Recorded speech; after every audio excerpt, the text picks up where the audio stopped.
I feel like it should be us talking. You said when we were testing it out, right, y'all? We got this new music. Christine was like, it should have your voice. I think it should have our Mhm. voices. Our voices kind of coming in Yeah, like, come over on it. in, y'all. You say, grab your Right. favorite snack, grab a drink. What do you Welcome. think? Join us for some tea and conversation. Yeah, today we're talking Right? about intellectual wellness, y'all. Yeah, Right. All I right. like it. How All you right. doing? We'll figure I'm good. I kind of want because we have the new music, I kind of Mhm. keep I want to keep dancing and kind of Yeah. getting it. It's not quite in my body yet. Mhm. So I'm like, okay, but I'm loving it. And I Yeah. love that when the guitar comes in and Yeah. yeah, I'm Maybe we enjoying can that. do a remix. It sounds like we need to pull the end up a little bit so we can like have a beat drop in there. We'll talk about it. Mhm. Yeah. Right? Intellectualize Oh. about it. Intellectualize about it. Play more. We're Like, creating. there we go. Play So more. our listeners know this season we're trying out this music. So it may stay the same or it may change. We may remix it. I love that idea. That would be Yeah. fun and put a little on it. Something. Right? So fun. Yeah. So how are you, my friend? I'm good. I've been enjoying watching the leaves start to fall, watching the rain pitter patter on the leaves. What about you? Mm, Mhm. I'm good. I just got back from Pennsylvania. I Right. was out there with Dr. Sheila K. Collins, one of Yeah. our Women Connected in Wisdom, for her inaugural Art Mm. of Grieving retreat. And Mhm. it was powerful. Like the Mhm. combination of art and nature and telling our stories and yeah, it was really powerful. And there is a place that I would highly recommend to anybody that's up in that part of Pennsylvania. There was a place called the Ruins, Mhm. and it was a place that a internationally known mosaic artist. She grew up in that part of the world. It was coal mining country, and when she was little, she would walk down to the river with her mom or drive by it, and there was this cute little brick house. And Mm. she would say, I love that house. I love that house. And so they would tease her and say, oh, that's Rachel's house. That's Rachel's house. So she goes off, gets her degree, becomes this international mosaic artist. She decides it's time to buy a house, but she wants to come out of Pittsburgh, more home, which is Yeah. the Appalachians. It's in the Yeah. mountains of Okay. Pennsylvania. And so Mhm. she gets on, she saved a little money, she gets on to go buy a property, and lo and behold, this little brick house is for sale and it's in foreclosure. So Mhm. she leaps. They said the story goes, even though her dad was like, what are you doing? You can't inspect it. She's like, nope, it's my house. It's been my house for years, right? So she buys Yeah. the house. She's out with her cup of tea the next morning, or coffee. I can't remember if it's tea or coffee. She's walking the property. Well, she finds out part of what she had bought was a closed up coal mine. It was from years ago, from 100 years ago. Wow. And I didn't know a lot about coal because I wasn't raised in coal country, but there was all these ruins. There were these concrete walls where they used to stack the coal, where they used to put it together, where they used to put it on the trains and it would Mm. go on the railroad to heat everybody's home, right? Mm. And so all these concrete walls, well, mosaicists, that's what they use to put their mosaics out. Like it was a Mm. perfect canvas. So Mm. she created and started inviting international artists from all over the world to come in to honor the stories of this place, the stories of the town, the stories of the miners, the history of the area. Stunning. So it's one of the largest, if not the largest, mosaic installation in the Mm. nation. Wow. And so we got to tour it. It's very sacred, and you don't even know it's there. Like it's in the tree. Like she didn't know it was there when she bought it, right? Mm. And so we got to tour it, hear the stories of the ancestors that had been there and of that place, and then they led us in a mosaic workshop in that Wow. sacred space. Yeah, it was. I mean, it was something Rachel's else, house. right? It was, and it's Mhm. Sager Mosaics. I'll put a link in it. Tours are not open to the public. You've got to make an appointment, Mhm. and so you can't just walk off the street. It's not, but it's worth it to contact them and make an appointment. And I'll put Okay. a link to it. And she Exclusive resources. right, and Yeah. also she teaches mosaics, and I Mm. mm, I got sparked Like, Oh, I was why the like, hesitation? Go, Christine. Go, Christine. right? Go. Well, I'm already a mixed media artist, but So what's I going had on? not thought I was a mosaic artist. And I realized the reason I didn't think I was because my first mosaic, I bit off more than I could chew. I Mm. did this hue and She's I done it failed at before. it, Y'all hear right? this? Okay. Right? I failed Okay. at it. I And hear so I you. was like, "Oh, this is not my modality." But I Mm. have to tell you, I'll have to send you a little picture of the cute mosaic I made in this Yeah. class, and now I'm sparked. Because I Okay. mean, it's all my values, right? It's Mm. recycling, Mhm. it's using what you have on hand, it's Mhm. taking something that's broken and putting it Mhm. back together into something Mhm. that's beautiful. I'm like, Mhm. mm, here for it. Yeah. So, Yeah, this is yeah, honoring the indigenous, you know what I mean? Like, that's it yeah, is. yeah. It's everything that I love, and I was like, all right, I gotta do a little more of this. So, I'm happy you found that, and especially on this trip, right. talking about the art of grieving and, I was watching something. I've been watching a lot of animation and stuff. I think it was this person that was, going to the dark side, and they were like, "Time doesn't heal. They lie to you." And I thought about Sheila's spiral, because it comes back Hmm. and you think it's gonna go away and it comes back and you're like, "I'm still dealing with this." Um, but on each level, we're talking about, rewriting the rules of your life tonight and today on the podcast. And I think about when I come back around on the spiral sometimes of things, well, how do I operate now? What are the things, what are the Mm. rules and the lines that I operate within now? And like, how does this help me in another way? Or how does it show me something else about myself? How do I learn more about this person that I'm missing or whatever it is? Um, it is different. And I get that without some of the tools that Sheila talks about in faith, like it can feel like time doesn't help, but we know that is not where you have to live with it. Right? Yeah. Yeah, at times a piece of it, and Yeah. often it's other things, and I'm loving bringing in the art to process. So Mhm. we did that, and then we did an intuitive watercolor painting at a place Mm, called Touchstone Arts. mm, And then of course we did interplay throughout the whole weekend. So we really leaned into art making and storytelling, and fun. it was, oh yeah, had a fire both night. Fun. Like it I was, love a whip there. I can't wait till our Women Connected in Wisdom retreat. I came back on Yeah. fire about that. I was like, all right, it's time. It's What else time to did you get that on daydream the for the calendar. retreat? When you thought about Women Connected in Wisdom retreat, what came up for you? I know Mm, that we haven't. Let's give our listeners something that we haven't talked about. Maybe there was something we haven't talked about earlier, you and I. right. Yeah. Well, it's got to be nature and in a beautiful place. Yeah. It's got to be in a place where we can tell our stories, right? Mhm. I love having a good fire. Like Me it too. is to me, there's just we did some ceremony and it's just powerful for connections and creating brave and sacred spaces in order to share our authentic selves and to rest and renew. Mhm. I think all of that is crucial. I love it. And you know me, if there's a river or a waterfall or some kind of body of water nearby, Mhm. And that's what I was just thinking, maybe the sound of water in the morning. Like we could do the fire at night, let go of stuff at night, and then do like renewal and water and refresh in the morning. mm, We could talk mm. about that. We'll play with it. We'll let y'all know. We've been talking about it for a while, so we have some things in the work for you. Make sure that you stay subscribed, you stay tuned. Well, we We'll might keep have to you go to updated. Australia. Our guest today is from Australia, and we Awesome. might like, wouldn't that be fun? A It would be fun. destination retreat, And we've and talked about it. right? I mean, if we have as many retreats as we have seasons, we have a list of places to choose from. So season 25, I think Australia is on the top 25 places Right, to go. and women connected in wisdom to go visit across the globe. Yeah. Like Yeah. we have a couple of those. Well, how about we do our official welcome, kick this Yes. off, and let's get going. You ready? Let's do it. Yes, yes, yes. I am Shannon Mitchell, y'all, a Black millennial entrepreneur and Amazon bestselling author, publisher, and all natural product manufacturer. I'm a champion for your natural self care, sustainable business care, and overall intentional wellness. Hi, y'all. I'm Christine Gautreaux, a white social justice advocate, an international speaker, coach, best-selling author, and dancing social worker who helps you upgrade your self and community care.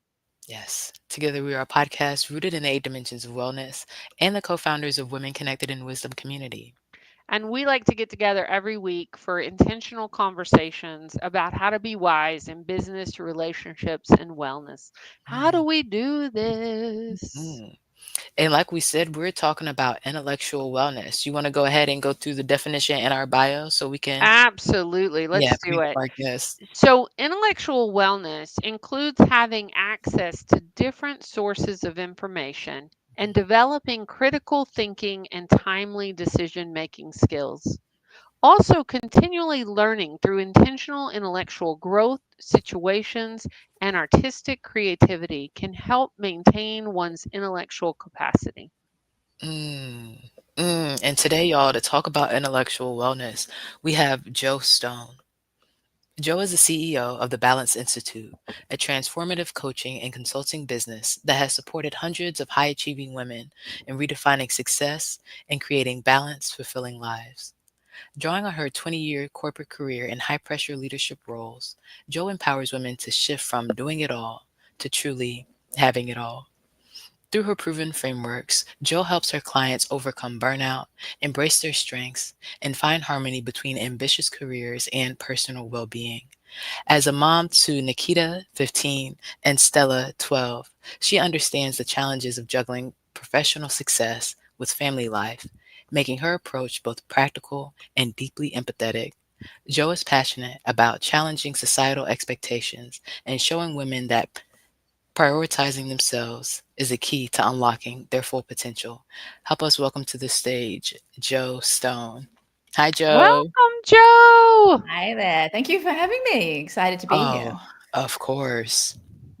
We are delighted to have this conversation today Yeah, we are. about, I think the title of our show today is Rewrite the Rules of Your Life. It And is. pre show, we were talking about burnout Mm, and burnout archetypes. Do you want mhm. to tell folks about what you work with your clients with and why it's important?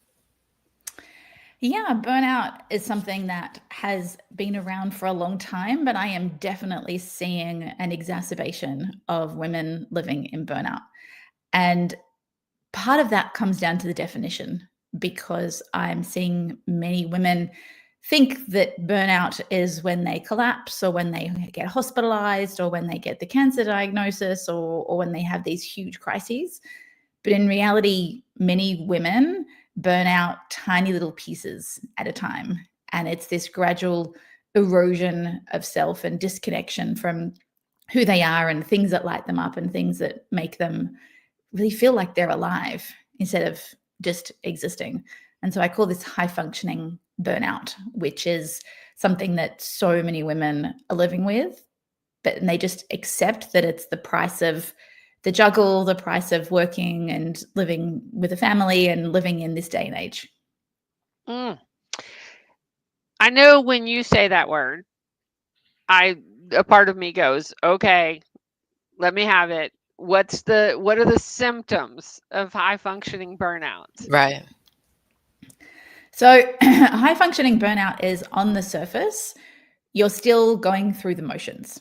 Mhm. So, you're still going to work, knocking it out of the park, you're still feeding children, cleaning the house, doing the washing, but it's done from a complete place of numbness. So there's no joy, there is no feeling of success, there's no fulfillment, and there's usually no peace. Mm. So you feel like a robot, but that robot has constant to-do lists cracking through the head. It has constant self-criticisms. I shouldn't have done that. I should have done this. Mhm. And that's how a lot of women live, which is really Right. scary. Right. And I just and sad. I've been in that place Mhm. before. I'm not currently in that place, thank goodness. But that place of thinking, oh, this is all there is, Mhm. right? Mhm. And not having access to your full self. I loved it in your bio when it said having it all, because our listeners know I'm an interplay leader. And one of our co founders of Interplay, Phil Porter, wrote a book actually called Having It All because he was Mhm. talking about being in your full self. And so, Mhm. from looking at your work and seeing what you're doing in that world, that feels like what you're talking about is having your full self. Will you say more about that? Yeah, many women actually disconnected from the truth of who they are. There's decades of conditioning, societal, gender, depending on their upbringing, cultural. And interestingly, there's a whole range of common factors that particularly women, let's say in the 30 to 50 age group, Mhm. grew up with. If you were touched anyway by the 80s, you were told that you could do anything, you could go to the moon, you could be prime minister or president. But then the babies came along and you went, what? This doesn't work so well, especially when we interpreted that we could do it all, to, you know, that we could be whatever we wanted, that we had to do everything. And so we took on everything with our better educations, with female empowerment, with the 80s era, with the shoulder pads and Wall Street, and like we can go do it all. And we never learnt to put anything down or to delegate it, and in that process we just put on layers and layers and layers of armor. Who we think we should be, who society says I should be. Well, I should want to be a mother and do this with my children and bake cookies, and then I should want to be successful in my career, and I should want this. And so we completely guilted and should ourselves full of armor until we became so disconnected from what we really want and who we really are. So good. So good. And I saw this post that said, we did a really good job at telling all the little girls that they could be anything they wanted, and a really bad job at preparing the little boys for it, you know? And Yeah. of course, that's heteronormative, assuming that every little Hmm. girl is going to be with a little boy, you know. But also, what you talk about reminds me of how many conversations it takes to do that. And the Mm. conversation that does take with the partnership, okay, I'm an astronaut, honey. We got to go. We're going to go. You know, you and the kids, what's Yeah. the nutrition plan? What's the plan for the house? What's the plan for all this stuff, Mhm. you know? We wrapped our minds around the astronaut part and the science and the math, you know, but maybe not the when is the date gonna be when we get back type of thing, you know, it makes sense. Yeah. And what Yeah. I have found is that we have picked up a lot of, uh, let's say, masculine traits of let's Yeah. go into the workforce, let's push, let's drive, we're going to get for goals, we're going to make money, you know, we can have it all. But we haven't released a lot of the identity that Mhm, challenges us around the home, where mhm. we still holding on to these traits that were given to us by our mothers and our grandmothers, who often didn't have the same working opportunities. My mum's Absolutely. in her late 70s, and she had the option of being a secretary or a nurse or a teacher or a hairdresser. They were her Mhm. four choices, and that was only Wow. one generation ago. Right. And so her significance, a lot of her ego was all through the home, how it looked, how she entertained, the furniture she bought, the state of cleanliness that it was in. And that got passed down as this is what having a good home looks like. This is what a good woman does. And so many of us picked up those patterns from our parents, particularly our mothers, and then picked up the let's go into the workforce from our fathers, and never actually reconciled those two sides. And decided, like, what do we wanna do? Yeah, I hear what you're saying, Joe. What really matters to us. And so it's Yeah. this deep conditioning that means women do shoulder the bulk of the mental load because they're not prepared for it to be done in a different way. They don't know how to delegate. They don't know how to step into conflict with a partner or a teenager or a child to say, Mm. okay, you're going to put the towels away. And there's no two ways about it. I don't care how you do it, just put them in the cupboard, instead of Right. Fair. getting the partner to do it and A then going folded and side on the out. refolding them later. No. Right. You the folded side on the out for the presentation, and I will not be coming back. You will do it again. I hear you, though. I hear you, Exactly. Joe. Oh, Yeah. Joe, you are so speaking my language, Yeah. right? What are you thinking about, I hear Christine? you. What I'm thinking about is I just got home from a business trip. Yeah, you did. I have one day of transition and I have company coming for tomorrow. Mhm. And the person that helps me with the house got COVID and is sick. So I am like, oh, I've got to do all this tonight. I hadn't even thought, oh, I need to have a talk with my partner to say how important this is to me. Like, Mhm. right? I'm so guilty of this so many times. And We've just internalized it. Yeah. right. Well, and I think, my husband and I have been married 31 years, and he's an incredible guy, and he will help, but he doesn't take 50% ownership of it, right? And what Mhm. he'll say to me is, well, I don't know why you think it needs to look this way or why you feel like it has to be this way. And yeah, I think it's epigenetics. I think it's not just internalized. I think it's probably passed down from our mother's wombs, and that when company's coming, the house has to have at least a few certain things be a certain way, right? I'm just feeling it in every cell of my body today. Mm. Yeah, and men don't have that identity conditioning No. where the state of their house or the presentation of themselves and their family is reflective of their worth. They Right. haven't had that built into them, whether it's been passed down genetically or any of that stuff. Right. And so they don't feel it in their bones. You know, No. my Oh, husband no, they can don't. walk past stuff. I'm like, how could you walk past that? And he just does not Right. see it because Mm. they are not programmed that way. Whereas Mm. we will see everything like, oh my God, look at, the dog hair kind of barreling across the floor, and they're going to walk in and see that. And so it's genetic, it's conditioning, but it's learning to put it down because we can choose Right. for that to serve us if we want. And I teach women how to decide what their priorities are so that you can hold on to those things and you can let go of others. Decide what actually matters to you in that moment. Because there's a chance that perhaps for you, Christine, if you just come back from a business trip, tonight something else might serve you rather than cleaning the house like a madwoman. Maybe you need to take a Right. bath. Maybe you need to, I don't Right. know, sit outside on your porch or go for a walk in nature, or there might be All three. something that serves you better. Oh, absolutely. Right? Absolutely. And I look back to where I started to where I am now, and I've done a lot of work around this, right? But even as we talk about it, and usually I have the things in place, right? But I have a funny story about that because it was during COVID that I decided, oh, you're going to fall over. Like this has to stop, right? Because everybody had come home, and I was trying to rescue my business and do all this. And while other people were baking sourdough, I was working way too many hours, and having all my grown children who had gone out to college now were back. And like, so I kept saying to my dear ones, I just need an hour by myself in a clean house. That was my mantra, right? And at one point, one of them looked at me and goes, well, you can have one of them. I'm like, which one? And they go, a clean house. Just ask somebody, like, hire somebody to help you with this. And I wasn't raised that way, and it was a big thing. And I got a referral because we have somebody awesome in the neighborhood. And he comes to my house. He says hello. He goes, I'll be right back. He goes straight up into my master bathroom. And at this moment, I think, I don't think I've looked at that shower in 3 years because I don't use that shower. My husband uses that shower, right?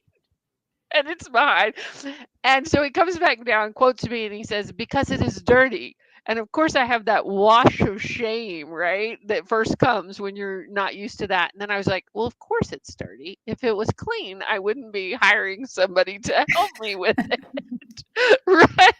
Yes, yes. Best decision I've ever made to outsource that, because there's times I like cleaning. Like I find, especially when I'm traveling, I like to help other people with dishes because it's such a daily part of my life to do dishes. So it grounds me.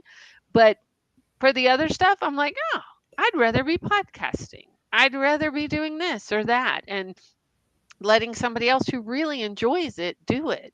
Um, so it's a journey, though. I have to speak from my own experience about that. Like when you're trained that that's your job, like, whoo, you're so right about it being tied to who we are and worth. And, you know, yeah, it's So when wild. you talk about the burnout archetypes, what are the Oh, I want to hear symptoms? more about these. I know, Yes. me too. Thank you. Yeah. Of course. So the most common archetype is what I call the silent martyr.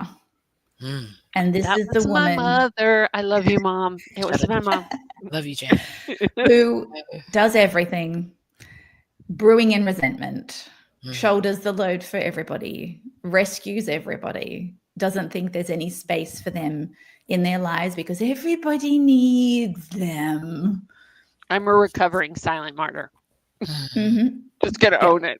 In Mhm. Silent recovery. martyr is about 40% of people who do my quiz. Mhm. by Okay. far the most common. And the thing that they crave most above everything is just some space for me.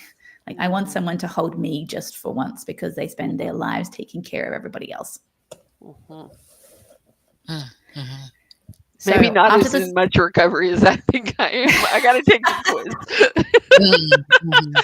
yeah, It yeah. Well, most it's people, okay. when you take the quiz, you'll get one answer, but most people are a blend of at least one or two.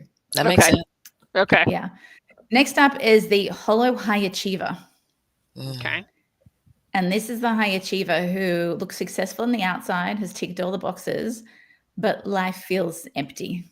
mhm, They don't know what they're doing wrong. They feel like success will come to them, or the feeling of being good or successful will come after another achievement, after another promotion, a milestone, a Mhm. financial piece. And so they keep pushing and striving, mhm, but they're the ones asking the really big questions about, is this it? Surely there has to be more to life than this. So they're our next mhm, most common. And these are particularly those women. That's where I was. Successful on the outside, look like you've got it all. You've got the great career, but you're just hollow, empty, drowning in, you're still going through the motions, but life just feels really flat. And mhm, when you erase joy, particularly from a busy life, you mhm, realize, oh my God, there's just, what's the point? What's the point? Yeah. mhm. So what Next does up, this person need?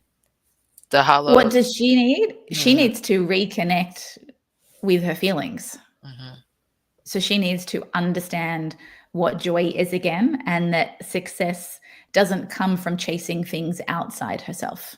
mhm, She needs to reconnect back in to what she truly wants, because very often she's chasing things that she thinks she should chase, or society tells her to chase, and they're not what she actually wants. So really connecting into her true desires. And then when you chase those, they're not hollow because they're what you really want. mhm. What's the third Yeah. one? That makes sense. Next up is the perfect striver. Mm, So this is for all the perfectionists in the house who are all about getting the gold stars, who want to be meticulous, who have incredibly high, often ruthless standards of hmm, themselves and others, and feel like they have to polish everything to perfection. mm, And that is, like all perfectionists, really harboring that deep belief under a lot of armor that they're not enough, that if they're not perfect, somebody will see that they're not smart enough, not qualified enough, don't have enough experience, and their life will come crumbling apart. mm. So What that's your do perfect striver. so and what does the private striver need? A perfect striver needs to let go. They Mm, need to let go of the fear that sits behind their perfectionism, mhm, which is ultimately that I'm not enough. Once they start believing they're enough, they will be able to decide what is a high standard and a ruthlessly high standard.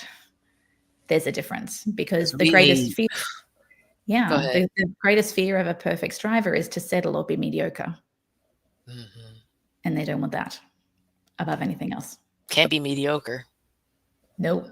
I've been Be high quoting, good. um, what have I been quoting? Uh, Ricky Bobby, if you're not first, you're last. I've been quoting that a lot recently. That's funny. Okay, what's next? So we have the silent martyr, the hollow high achiever, the perfect striver. What's the next one? Next up, we have the relentless juggler. Hmm. Uh-oh.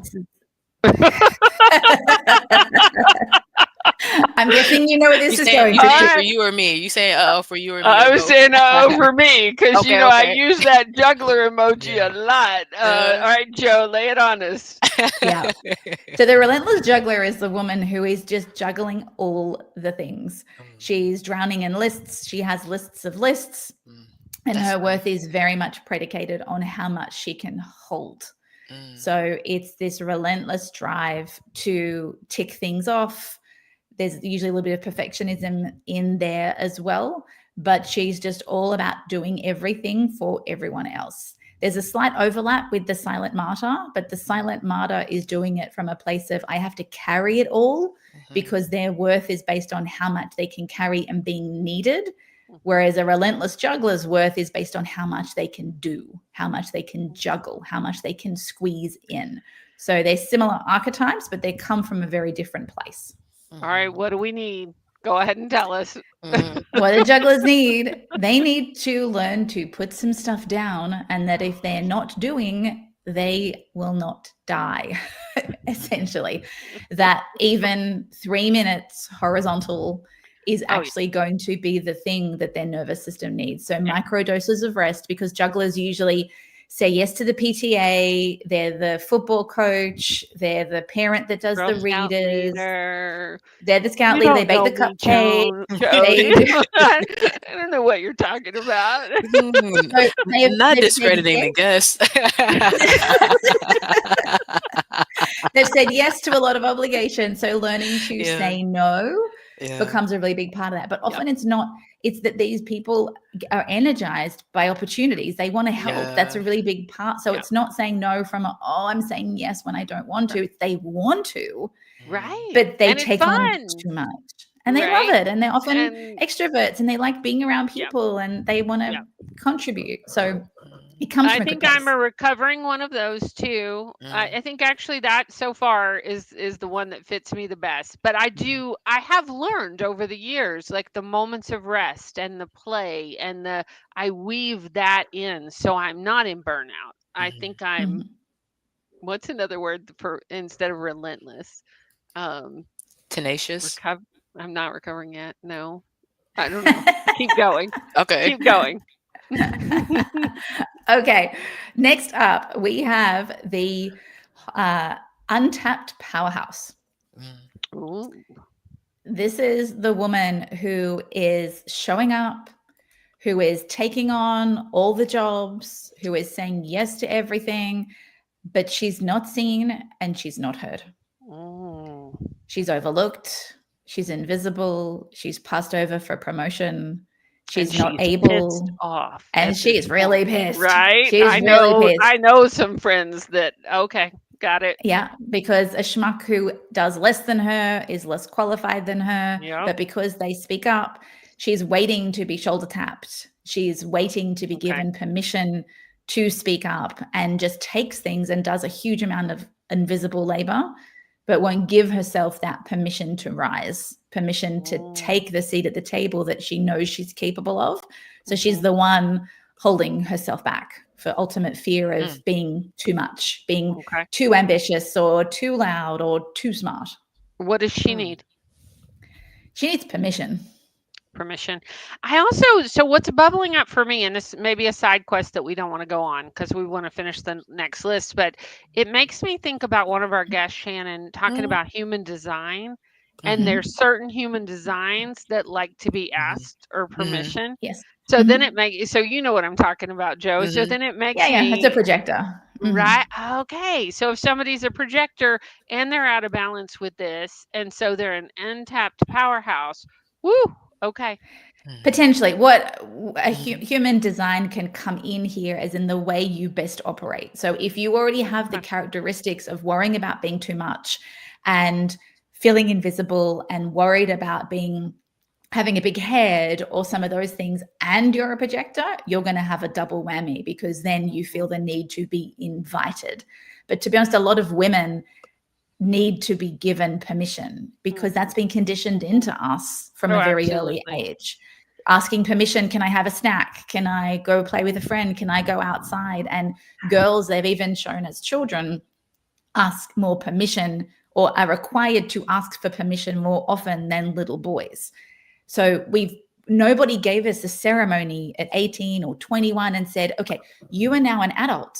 You now no longer have to ask permission to Right. speak, to want something, to step up. But we still sit behind this self-imposed, oh, I better wait till I'm asked, or is it okay? Right. Was I a bit too much? We live in this boundary of not wanting to be the boss or too bossy, and that tightrope we have to walk. Woo, mhm, right? It reminds me of the Barbie soliloquy when they talked about Mhm. that. And so Exactly. good. absolutely. So It we was were good. talking about retreats earlier, right? And I remember at one of the first retreats I facilitated years ago. I mean, that was one of my first things I did, printed off permission slips for everybody. Yep. Because what Mm-hmm. do you need to give yourself permission for? I still live by that practice. If I find Good. Mm-hmm. myself like I'm not, I'll write it. You have permission to dot dot dot dot dot. And Mm-hmm. I was, my parents were both public school teachers, so I got a double whammy of having to having to have permission to do things. Mm. So okay, so what's the? Are we on number 6? We are That on was number 6. 6. No, So the this is the last 6th one, one. this is Yes. the sixth one, yeah. The last one is the self-help scholar. Mm, So that one this is doesn't the sound half woman. bad. This is the woman who knows she's stuck, and Oh, she's okay. got, the podcast list, the book list, she's done all the degrees, and she sees the patterns, she knows so much about herself, but she still can't change. And she Mhm. believes that the Oh, answer is okay. in another framework or another book or Mhm. another Okay. podcast. So she's living in her head Mhm. and Okay. has this deep-seated fear that she's broken, and she has to work out how to fix herself. So Mhm. on Okay. the constant self-improvement treadmill, but Okay. what she struggles with is learning to actually implement. So she thinks the answer is more knowledge, when in reality the answer is more self-trust. Mm, I So love the that. answers are not outside of her in a book or a They're in her podcast or a intuition. framework. Yeah. They're inside her, but she needs to learn to make that switch. Mm. S Oh, that Burnout. is so powerful. I Mm. love this framework, Joe. I Mhm. really love this. And you had said earlier that we're going to give the link to folks for the quiz, that they can Mhm. go and take your quiz and figure out which one they are. Yeah. Mhm. So they do that. They Mhm. identify that they're a relentless juggler. Um, Mhm. just saying. Mhm. Just for a Hypothetically. friend. It's for a If friend. they Right, were right, right. that girlfriend, if they happened to notice that they were that, how would you Mhm. start working with this person? Like, Mhm. you are saying that a relentless juggler needs Mhm. to have rest and take breaks. Mhm. How do you walk alongside them at the Balance Institute? So a lot of the work, there's some band-aids that you can give people, Mhm, that people can. I have a 10-minute pocket retreat that a relentless juggler can say, you know what, I'm just going to take 10 minutes. I don't have time to go to, Bali or Mhm. Fiji or to Mhm. I don't have time to go somewhere tropical, the Caribbean, and sit there on an island and decompress. So how do I have, 10 minutes in my pocket? Mhm. But essentially all of these archetypes are about giving permission, and at the core, it's about shifting identity, because Mhm. all of mhm, these have an identity based on either my worth mhm, is in how much I can hold, how much I mhm, can do, how much I know, how much mhm, I can push. And mhm, while you have that identity, that's going to drive a certain amount of, that's going to dictate a certain mindset that comes with mhm, that, which then gives you a range of feelings, which gets mhm. you a whole different range of behaviors, which therefore gets your results of burnout. Right, Mhm. right. So that's And when the you're out of magic balance equation with that I it. talk about when you're out of balance. So that our I love thoughts that. drive our feelings, which drives our behavior and gets us our results. Mm, And what sits at the core of our thoughts is our identity. So if I mhm, believe Mhm. that I have to hold everyone, or if I believe that it's my job to keep the house clean, then I'm going to have thoughts like, this house is so messy. I've got mhm, to do something about it. You're going to feel mhm, guilt or shame if somebody's coming and your kitchen bench is messy, which mhm, means you might be up at 10 o'clock putting mhm, everything away. Why is there nobody else helps around here? Because you don't want to ask them, because your identity says I have to do it all myself because it's my job. And that mhm, gets you awake at 11 o'clock, grumpy, pissed off, angry, but with a kitchen bench or a house that now meets your supposed standards. right. Mhm. Whereas Mhm. if your identity is someone who wants a house that's lived in, that might drive thoughts of, okay, well, let me clean the guest room so that they can get to their It's bed, because ready. It's ready. Mhm. that's all that matters, because I've prioritized and I want me to be ready for my guests rather than Right? the entirety of my house. So Mhm. therefore, I'm going to be able to rationally prioritize what actually matters to me and to my guest, I'm going to do that not from a place of resentment, but from a place of Mhm. choice and Yeah. empowerment, because I'm not being driven by subconscious conditioning. I'm being driven from my own power to do the thing that I'm doing. It will take a lot less time because you're not rooted in frustration and anger and Right. resentment. So it's not as heavy. So you won't be as tired after cleaning the guest room, say, if that's the piece that you've chosen to do. And then you finish and can get a sense of satisfaction because you chose to do it. It's like an incremental step. I love Mhm. this show. Mm-hmm. I Mm-hmm. feel like I feel like you're talking to my past self. Like I think I've done a lot of work and I've come a long way from that. But boy, as you're talking, I'm like, boy, she needed that 20 years ago, right? Mm-hmm. Some of the late nights and early mornings and the treadmill I put myself on, Mm-hmm. especially when I had kids in the house, right? That was just, I mean, no wonder I crashed and burned Mm-hmm. because it is unsustainable what we ask Mm-hmm. of ourselves sometimes. And I would love to give space there, like, especially through Mhm. COVID. You're talking about rewriting the rules of your life, right? And Christine and I were just talking about this. And that's why I smiled so much. I saw this picture, Joe. I think it was on Pinterest or something, right? And it said, "Excuse the mess. We live here." And I love that. Like, people, like, it looks lived in, you know what I mean? This is not an Right? open house. Like, this is not like we're about to buy Mm-hmm. a property. What is it gonna look like? Let's stage it, you know?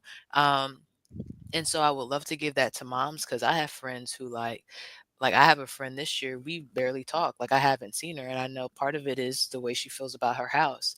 But if that's stopping you from getting the community that you need, if it's stopping you from getting the help that you need, Mm-hmm. like if when I'm a mom, if the house is crazy, like and we got to the point where she thought she was gonna clean every day and she's talking about like once a week, you know, if they can't come over and understand that you have kids and then watch, okay, you clean it up and watch the kids tear it up. And I've seen it happen, then maybe those aren't the friends that you need at that time. Mm-hmm. If we're asking for permission or we're asking not permission, like, Mary, may I, but in whatever situation we're in, if we're asking for what we need and we're getting met with things that are unhealthy or that don't land right, like that might happen, and it's good to take a cue from that, and then we know how to pivot and still reach for win-win situations for ourselves, so that's what I would love to talk about, how you support your clients when they realize what their archetype is, right, and they start doing their work.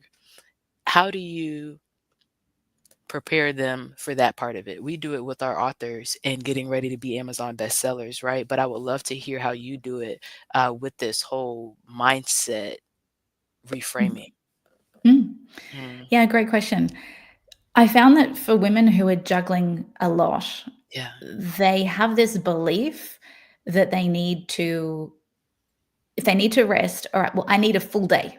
I Okay. need to go to the day spa or I need to go on retreat. I need to go away. It's all about big, grandiose gestures. Okay. They completely underestimate the Mhm. importance and value of micro shifts Yeah. or tiny, minute changes. I'm talking 2 or 3 minutes because it's really tricky to get a half day if you're sitting with kids and you're juggling and you have a job, and to find 4 hours out, and then usually the amount of effort you have to go to in order to get those 4 hours, whether you've got to arrange sitters or Yeah. you've had to prep meals, and then while you're away you feel guilty, and then you come back and the house is a mess, you're like, why the hell did I bother?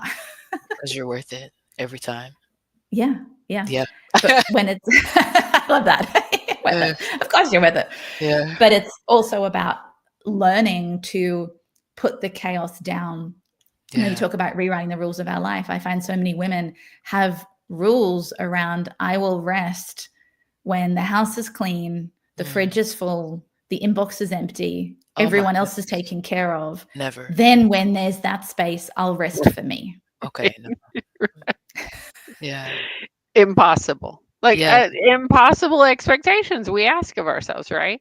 Shannon, we Mhm. were just having this conversation earlier today, right? Yeah, we About were. micro naps. And so that's why you saw us light up and do that, Joe. So you said 3 minutes earlier, and I was telling Christine that I've been going as small as 2, a little 2-minute, Mm. just cut it off, cut everything off. Lights, lights, like, Mhm. would you Mhm. say, so my question for you was, is 3 minutes your minimum that you have some type of research behind? What do you think about 2-minute naps? do you know anything that says there's a certain minimum that we should do for it to be effective? Anything. Okay, beautiful. So 2 Literally, minutes, y'all. Yeah. one deep breath, one one You're right. inhale where you can exhale, a longer exhale than an inhale. Yeah. Even one of those can Yeah. be enough to circuit break your nervous system, because what tends to happen when we're on the treadmill, when we're juggling, when we're carrying everything, Yeah. we forget, and I'm sure Christine as an embodied coach is aware of this, we Yeah. live in our heads and we start to live from the chest up. So we Yeah. shallow breathe, we Mhm. tense, we hold everything. And this is how we get completely disconnected between our head and our body. So Mhm. even one micro moment Mhm. of stopping and closing your eyes and looking at an empty wall or staring out the window Yeah. and just coming back into center can be enough for your nervous system to go, oh, by the way, I need the bathroom. By the Yeah. way, I'm hungry. You've Mhm. been ignoring these signals that I've been trying to get through, but you've been so deep in hustle that you're not hearing me. Mhm. Right. I think about that with our watches, right? A lot of us wear these watches, and there's a setting on them that you can say how many times you stand up. And when I Mhm. first got it, I thought, well, that's silly. I can't Hmm. tell you how many times it is the watch that reminds me to get up from my computer and Wow. stand up because I've been Mhm. sitting Mhm. too long. Because I got Mhm. Mhm. hyper focused in something. And I Mhm. thought, oh, I'll just do one more thing or one Yeah. more email. But there's always one more email, Yeah, right? Mhm. yeah. And it's like that reminder of, no, stand up, Yes. walk, go to the bathroom, get another glass of water, Mhm. Mhm. interrupt this Yes. cycle. Yes.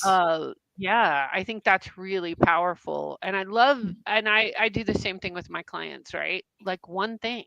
Yeah. So Mhm. we talk a lot on the podcast show about, if you can, go outside and put your feet in the grass Mhm. between Zoom meetings, right? Mhm. And when I was during the pandemic, when I was teaching people how to use Zoom and be effective and also have fun on it, we would always say, just remember to take your eyes off the screen.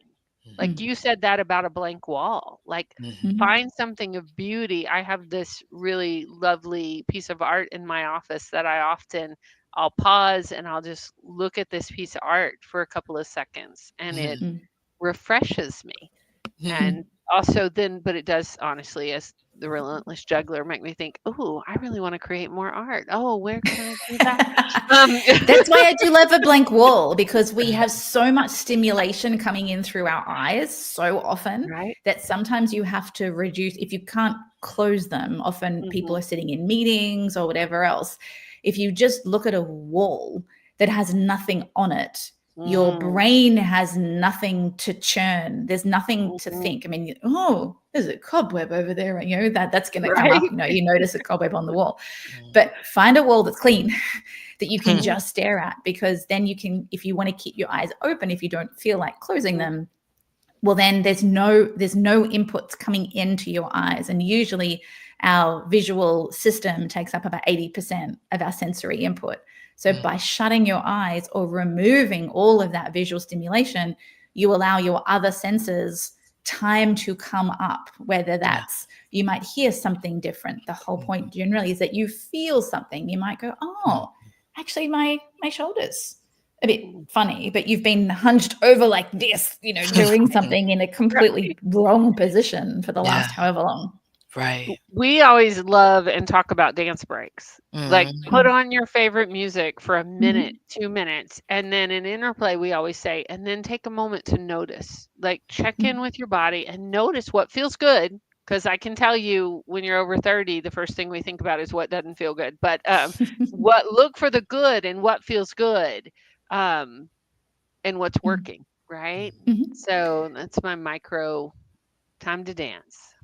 Yeah, we often say to our clients when we're doing a somatic drop-in or a check-in or something like that, that even no matter how crazy you are on the inside, if if you've got, like, if you're frantic on the inside, if you've got ants everywhere, there is usually one place in your body that is at peace, Mm, even if it's your pinky toe.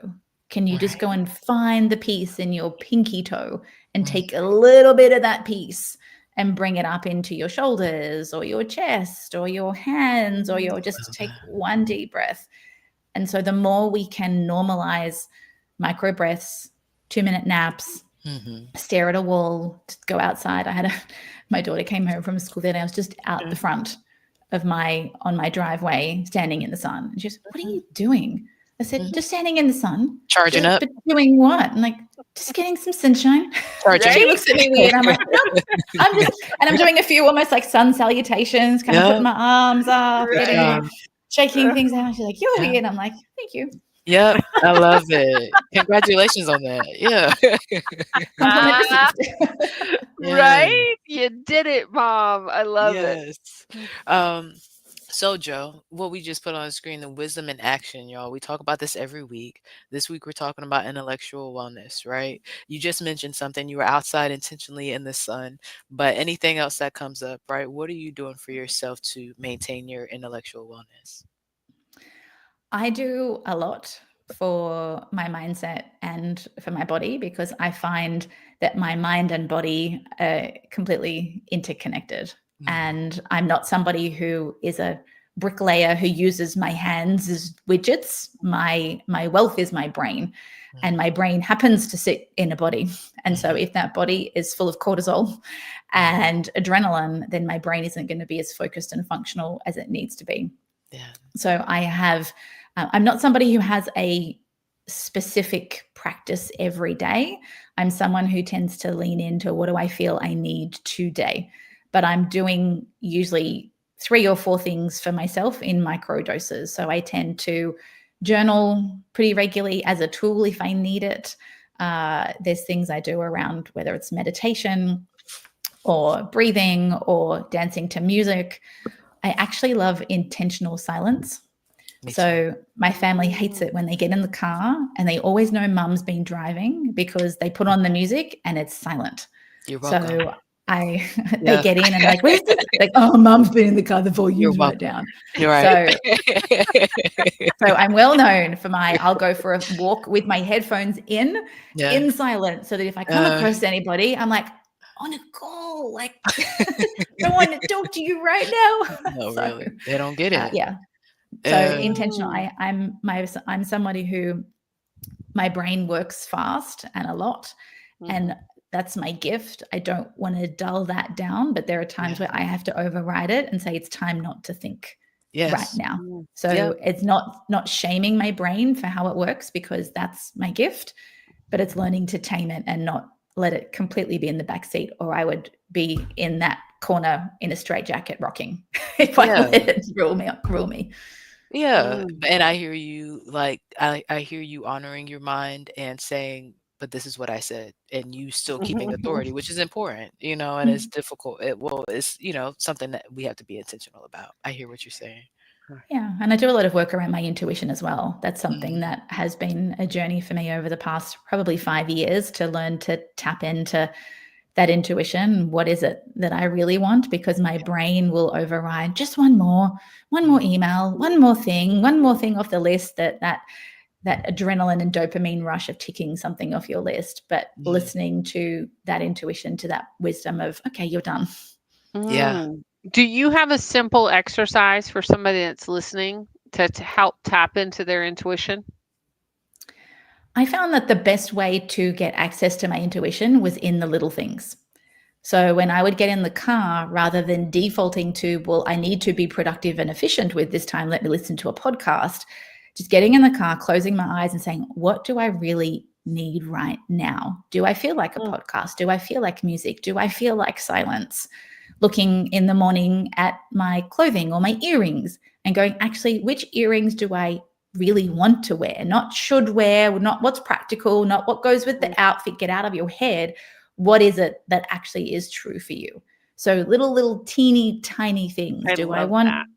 Do I want jam on my toast or do I want peanut butter? Like just what are the teeny tiny things, because you have to build the muscle of connecting to your intuition when the stakes are really low, so that when the stakes are high, whether there's a business decision you need to make or you're selling a house or it's a child rearing decision that can feel high stakes, you've built that connection and you can tell the difference between the mental chatter and what the truth for you really is. Mhm. Ooh, I love that example. Yeah. Love that example. And what I would say too, to support that is when I do that and when I decide quickly sometimes. I might say no and then give a whole reason, and then it sounded good, but it's like, "You know what, though? No, that's actually second to it is a yes. Let's go ahead and change the schedule and let's do XYZ because we can make it work, you know?" And so Mm. sometimes when I say the answer that I thought was the answer, that also helps me, like, realize Mm. that that might not And I then thought it was you true, but it's not, right, like, let's and do then this you take a instead. Mm. beat to Yep. check in. And I say, Yeah. "I'm just gonna change my mind, actually. This is what let's, Mm. rewrite it." Mm. You said that about the car. It always makes me think one of my practices is I like the silent time. And then I just ask, is there anybody I need to connect with during this time? Mhm.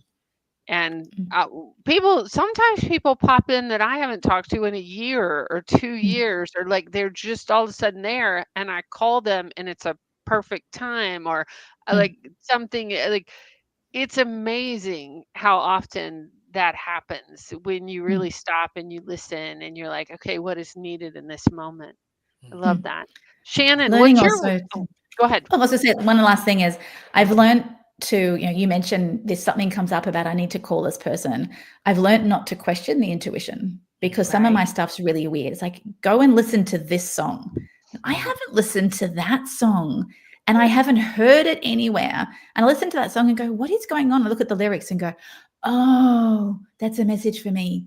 Thank Mhm. N you. Okay, got it. So nice. learning not to judge the whispers or the nudges that I get has been a really big part of that journey. Right.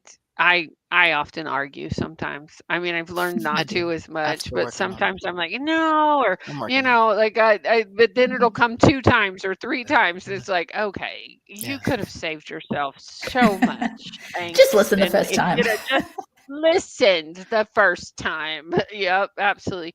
Shannon, what are you thinking for your Mhm. wisdom in action this week? Hmm. What you I thinking have about? it ready. Where did I write it?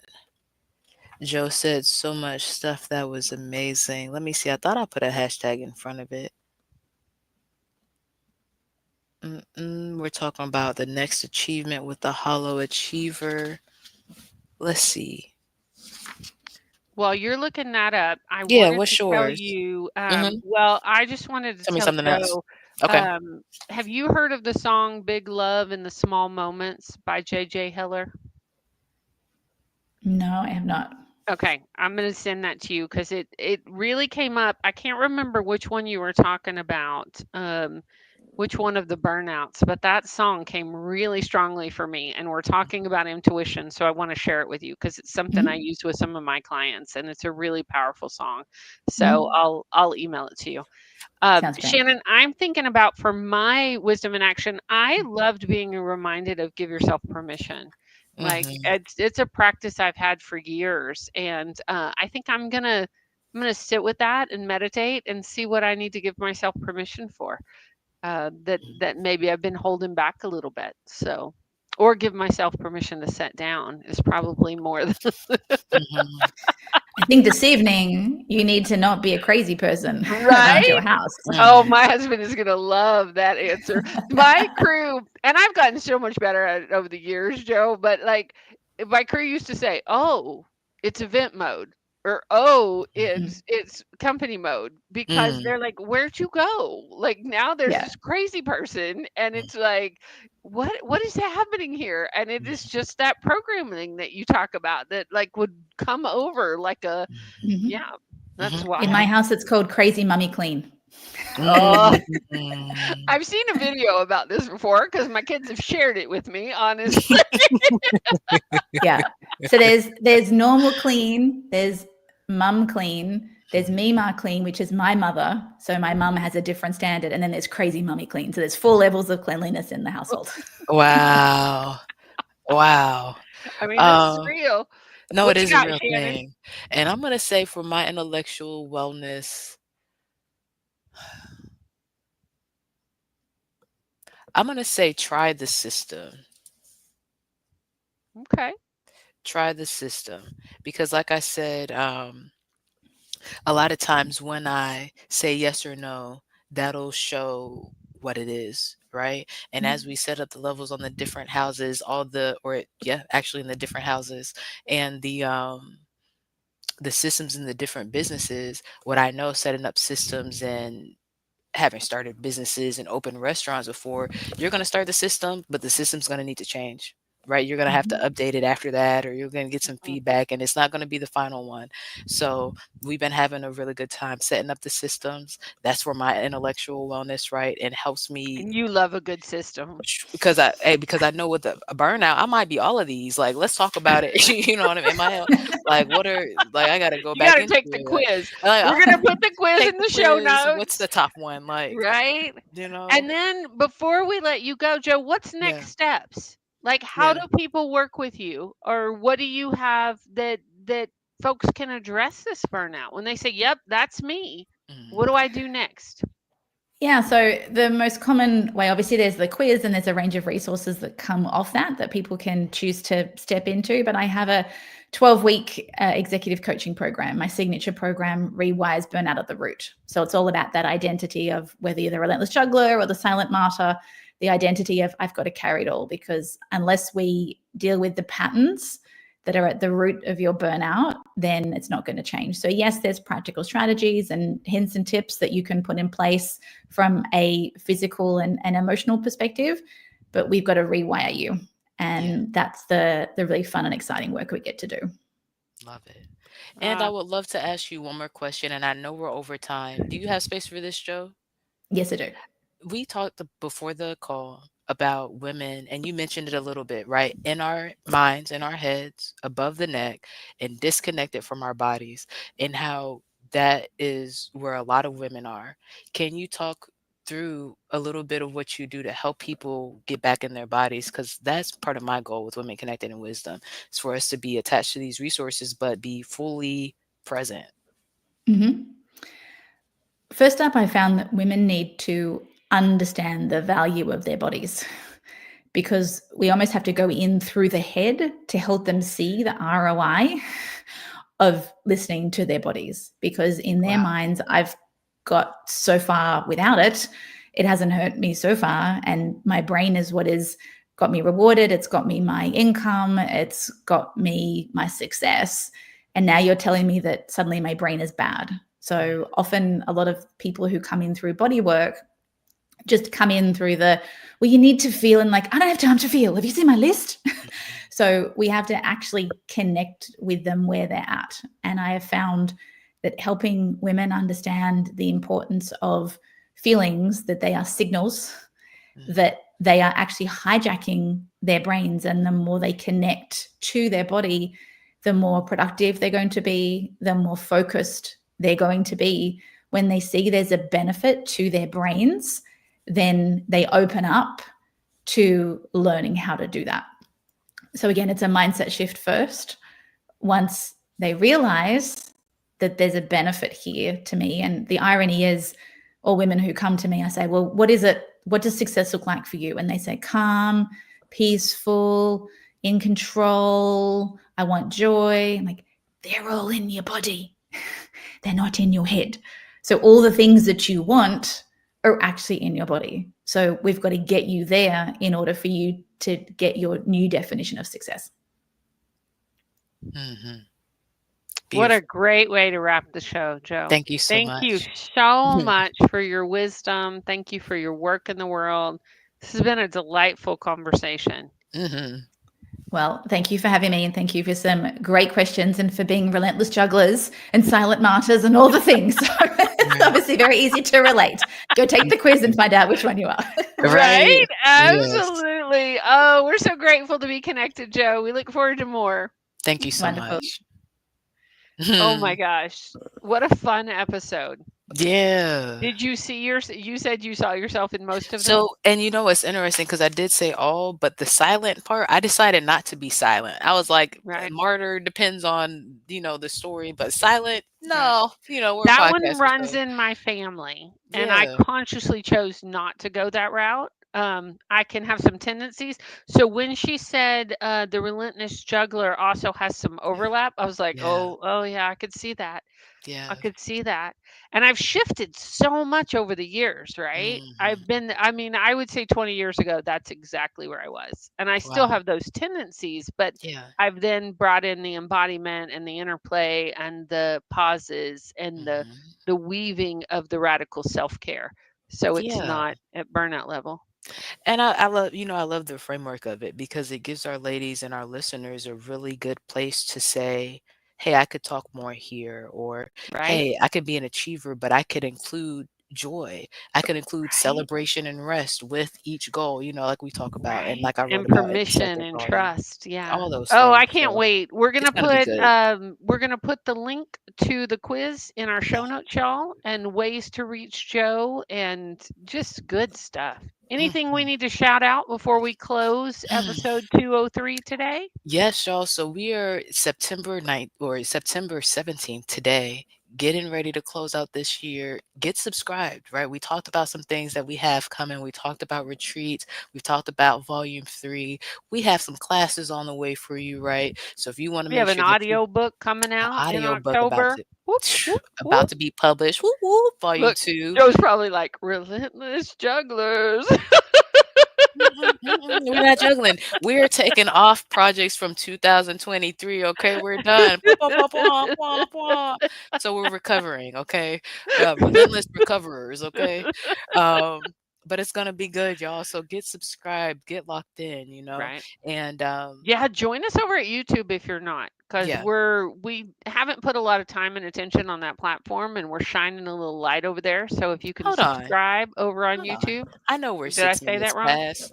We Okay. haven't put in a lot of time and attention when my business We are partner has been putting in hours on these shorts.